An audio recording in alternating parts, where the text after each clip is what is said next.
What did you make of Jake Walman on this road trip? He seems to have kind of slid into this team and found himself a role Yeah. that maybe wasn't necessarily there before. I know Bob tweeted out yesterday he had 6 blocked shots in the game against the Rangers. You know what? I didn't think that was as much a part of his game as it is, Liam. To be honest, I kind of felt from watching him. We don't see him all the time, but I kind of felt like he's an elite skater. Number one, that's the one thing you notice right away. And he talks about that. We had him on After Hours, and he talked about it. Just that's his number one skill. He feels is his skating ability. To be a great defenseman in this game, typically you better be a good skater. Now, there's guys that aren't elite skaters. Adam Fox, we just saw him in New York. He's not an elite skater. I'm telling you, he's not. But he's so smart. He's so intelligent and smart and patient and poised at the right times, and he makes it work. This is a Norris-winning defenseman. And it's amazing that you can do that when you're not, an elite skating defenseman. He's a great skater. He's a good skater, but he's not an elite skater in the NHL. Whereas I would tell you that Walman is approaching that eliteness with his ability to skate, which is a great asset. The other thing too, and Connor McDavid mentioned this in his press conference yesterday, is more physical than he thought. He goes, I didn't know he was that physical. Well, he's been throwing his weight around. He's been taking bodies, a big hit obviously on Rantanen in his first game. But the blocking shots for me, and you bring that up, is something that it's almost every game you notice it. It's the timing of getting down the shot. He goes down the one knee a lot. He kind of plays, and then he has the ability to just close it off at the last second.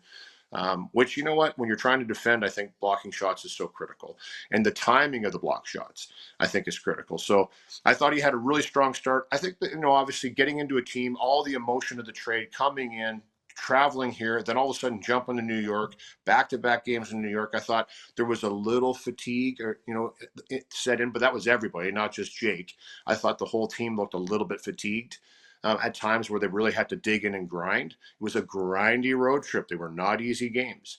But I thought he came through like everybody else and just weathered it. And he's a player that I think, because of the skating ability, knows how to kind of manage his game a bit in the right way. Just says, I'm not going to try and do too much. I'm not going to get up in the play too much. I'm going to preserve my energy here and just play strong defense. And when I get an opportunity, give it a try.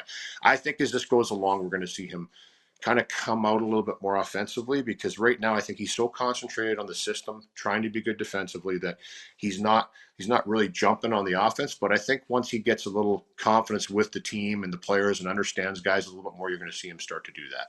Plus he's playing with Bouchard, so Bouchard's a pretty offensive guy. So you're automatically going to be the stopgap when Bush starts doing his things on the line. You're going to be like, I'm going to back up on this line just a little bit just to make sure, because if it turns over, then an offensive defenseman have to have that ability to go and make those plays. They do. They have to have the ability to go make mistakes, or the leeway to do that, because if they don't, then they're not going to produce offensively like we expect them to do.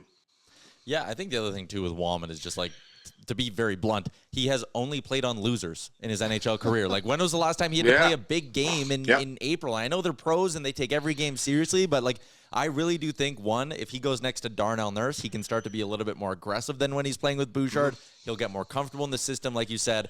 And I'm just excited to see what the adrenaline of playing in big games could do for this guy, because he's willing to, like we saw yesterday, totally sell out. Well, you know what? It's amazing, because that was the first things the guys said when they came to Edmonton. When you ask them about the trade and, hey, coming over, even a guy like Jeff Skinner, Jeff Skinner, I mean, look at him now. He was digging in last night.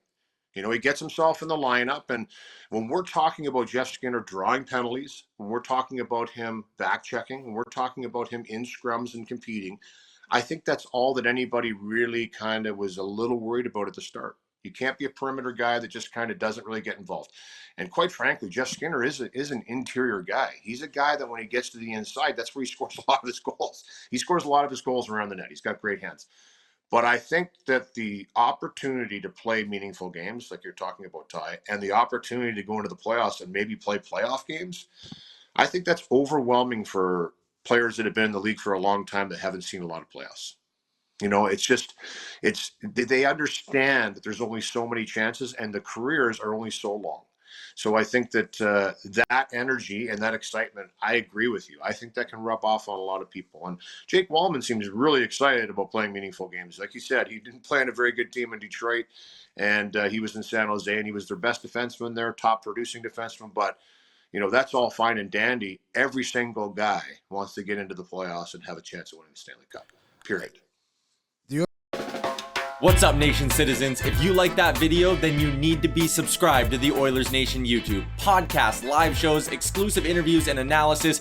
Everything you need from your favorite voices at Oilers Nation. And you don't want to miss any of it, so hammer that subscribe button.